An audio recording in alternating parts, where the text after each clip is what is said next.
Sou o Cleiton, sou da Votorantim Energia. Pergunta direcionada ao Tomasquim. Queria saber qual a expectativa da EPE da contratação no leilão de reserva, já que o preço anunciado aí de R$ 56,00 por megawatt-hora de início de leilão, com o risco de você ter, com a formação de preço, que já foi discutida, etc., um preço spot muito pequeno e os empreendedores ou os investidores dessa energia de biomassa não observaram um risco muito grande de vender essa energia nesse leilão. Gostaria de saber qual a expectativa da EPE para a contratação desse leilão. Não, mas deixa eu explicar a questão da metodologia. O consumidor, veja bem, a EPE vai fazer uma projeção, tem a expectativa de quanto que aquela usina vai gerar. Então a gente tem lá, pega um plano decenal, então pegamos o plano decenal passado, que é o que está aprovado, pegamos vemos quais são os CMOs e vamos ver qual é a perspectiva daquela usina gerar e qual a exposição dela no mercado de curto prazo. Em função dessa exposição dela no mercado de curto prazo, ou quanto ela vai receber no mercado de curto prazo, nós damos um fator K para cada empreendedor. Então, cada empreendedor recebe um papelzinho, que é só dele, tá? Um documento dizendo o seu K para entrar no leilão é menos um valor negativo, né? Você vai reduzir da receita fixa, menos tanto. Tá? E esse valor, ele vai pegar, ele pega a receita fixa dele, deduz desse K fixo. E aquilo tem que dar abaixo de 56, no lance inicial. Nos outros lances tem que dar abaixo do lance que está aparecendo na telinha. Quando o preço vai decaindo, ele vai abaixando aquilo. Então ele não tem risco nenhum. O risco dele é zero, porque o K é estimado pela EPE e dado para ele.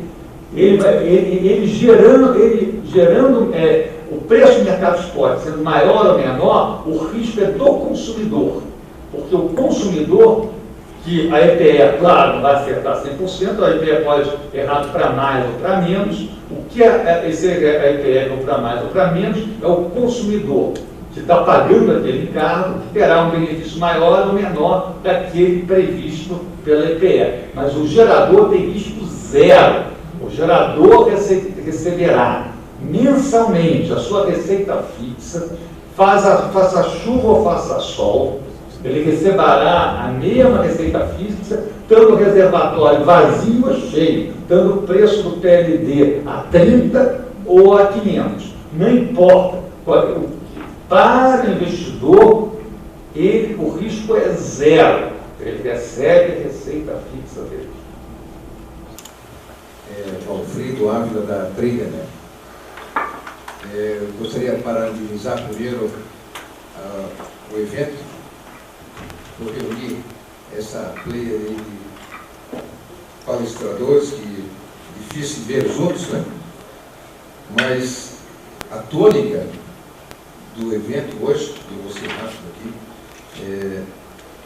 foi pelo ONS. Eu vi aqui uma explanação muito boa do que aconteceu e do que está sendo previsto. E ele falou a palavra pânico. O Mário Veiga, que saiu, ele falou a palavra desconforto. O doutor Machado falou da importância do mercado nisso tudo. O doutor Tomasquim falou em reflexão ao extremo de tudo isso. E isso foi importante. Portanto, porque nós vivemos assim, o 2º de janeiro, né? Tivemos o racionamento e depois 2 janeiros terríveis aí, que bagunçaram o mercado. E o doutor Tomasquim falou o seguinte, e mostrou e provou, porque não se mudou a chave. Se nós tivéssemos girado a chave, também no setor elétrico, com rapidez, podíamos ter evitado esse pânico, desconforto e teríamos feito a reflexão. Acho que nós devemos ser corajosos, sim, mudar o modelo. O modelo precisa mudar. O doutor Machado deu um recado aqui, e se eu entendi, foi que o preço está indo para ser decidido na CCE. Que não demore. Realmente precisamos afastar a operação e suas reais necessidades de segurança para o país do mercado e do investidor. Eu hoje esta semana recebi uma notícia de um consumidor nosso, de um grande industrial, que não vai fazer seu investimento no Brasil enquanto não mudar o modelo, porque ele se sente inseguro no que foi falado aqui. Então, eu fiquei perplexo, já tinha feito a conta, doutor Masquim, que em janeiro o preço não seria aquele se o gás estivesse aí. O preço é outro, mas sabendo. Agora, o senhor mostrando, eu fiquei, eu acho que não errei minha conta, né? E achei muito importante ser mostrado. E acredito, então, que com isso, posto transparentemente, a gente parte para a ação e a gente vê uma evolução, tem então a devida evolução do mercado, trazendo conforto aos investidores. Muito obrigado. Só falar uma coisa, doutor Machado, só um comentário aqui. Veja bem, eu queria deixar bastante claro, quer dizer, a questão de preço, não existe um consenso dentro do setor. Deu para ver aqui a ação do Hermes e do Machado. Tem visões, não estou querendo nominar, mas aqui foi público que eles puderam. Existem posições diferentes sobre a formação do preço, tá? Então, a gente, sobre como o preço vai falar. Então, não existe decisão sobre isso. Com relação ao que eu mostrei, é o quê? Em termos da segurança, é que poderia baixar, claro, se você botasse as técnicas que vão funcionar, tendo gás, o nível abaixo de risco abaixaria, provavelmente o preço também no mercado de esporte abaixaria se isso levasse as térmicas a óleo não despachar. Não necessariamente, se as térmicas a óleo continuassem despachando, ia continuar o mesmo preço, não tivesse. Mas você tem que ver que existe uma questão de mercado curto, e que não vai isso significar impactar no outro setor, que era de automóveis e indústria. Você não vai fazer isso de qualquer maneira, à toa. Então existe, quer dizer, só seria feito se necessário fosse, se por uma questão de segurança. Então eu acho que a gente não dá para confundir aqui a discussão segurança e preço. O preço que a gente tem eu vou resumir aqui, é uma posição. Se o preço que sai, que é utilizado, que é gerado com o modelo New Wave, que é usado para operar as usinas, deve ser o mesmo preço que utiliza para fechar os contratos de curto prazo. Tá? Ou se pode haver uma desconexão entre o preço que é utilizado para gerar as usinas, que é o operador usa, do preço que rege o mercado de curto prazo.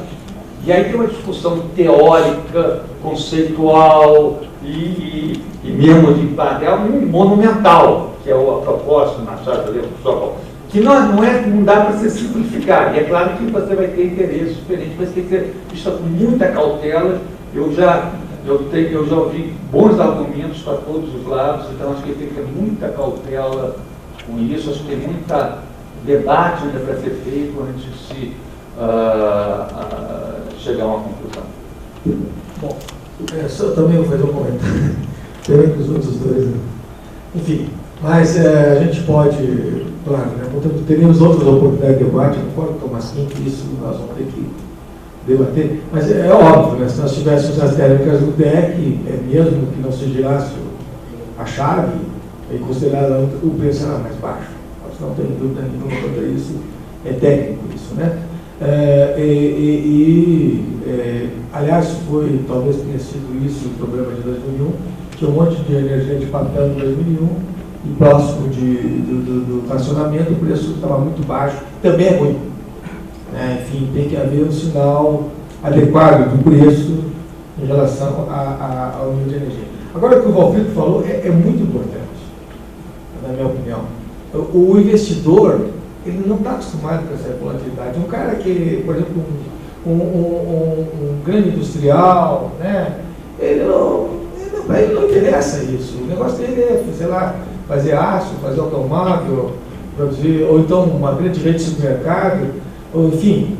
Ele quer uma energia mais competitiva, mais barata, entende? Para ele, com segurança de que a solução não seja de tal forma que inviabilize. Se ele for um eletrointensivo, o insumo da produção dele é muito alto, a energia elétrica. Isso não pode ser de uma hora para outra. Ou também não é bom que ele ganhe muito dinheiro. Tem gente que ganha muito dinheiro. Deixou de produzir em janeiro e ganhou dinheiro. Também não é para isso que é. Apesar que alguns teóricos falam que seria controle do preço pela demanda, tudo bem. Enfim, outra questão importante, eu já conversei com o Mário Veiga sobre essa questão doutrinária, de acoplamento de preço. Eu achei que era doutrinária. Ele disse que não, é pragmático. Não tem.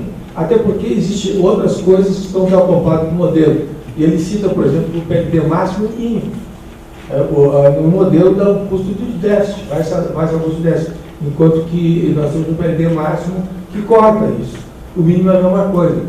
O custo da água às vezes é zero e nós liquidamos um PLD mínimo. Então já existem outras alterações que já se descolam no preço. Mas eu concordo com o Thomas Kim também, né, que isto é uma coisa que tem que mudar uma cultura de 30, 40, 50 anos. De mudar uma formação que está muito presa, arraigado, enfim, na formação dos nossos técnicos do setor. Então esse workshop é justamente isso. Um brainstorm, um livre pensar, em que nós vamos discutir esse assunto. Só fazer uma pequena observação. Essa questão da volatilidade, a gente observa também nas discussões de câmbio e tudo mais, os tais sinais de mercado. A diferença da ideologia do pragmatismo é o seguinte: o que é importante? O importante é ter previsibilidade. Não adianta, a atividade produtiva não pode ficar mais, que nem acontece com o câmbio, essa política maluca do Banco Central.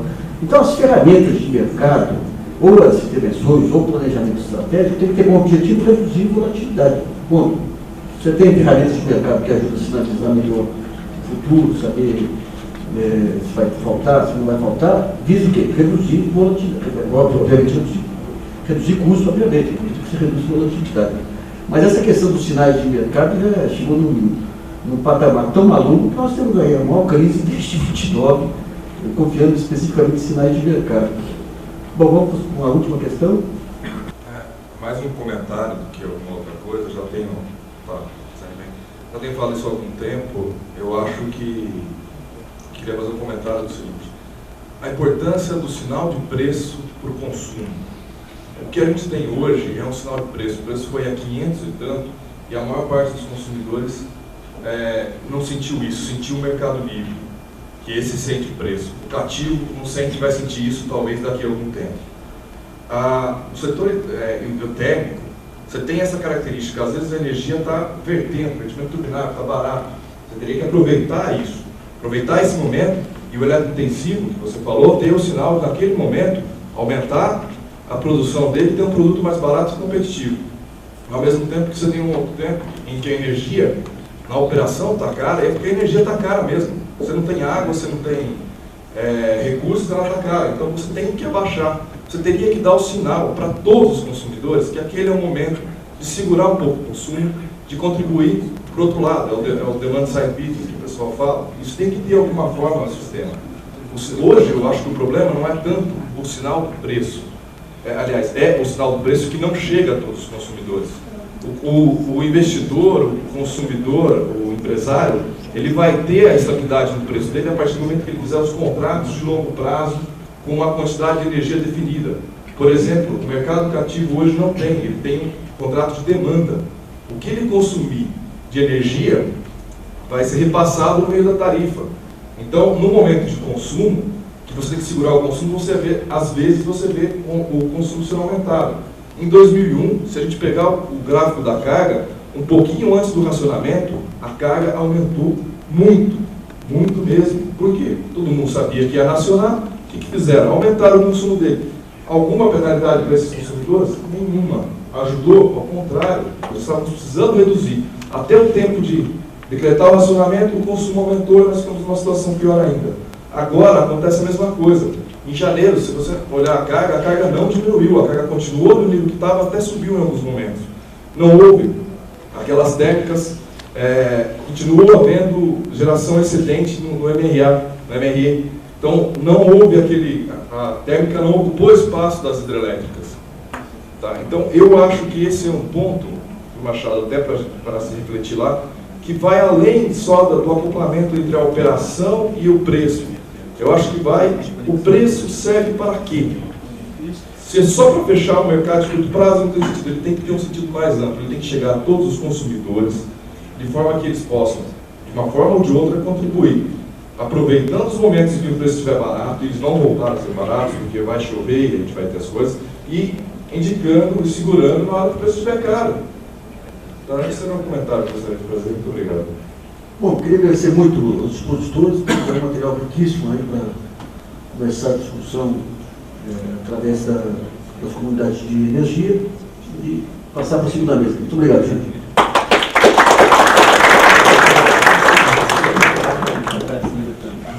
Deixar você sozinho.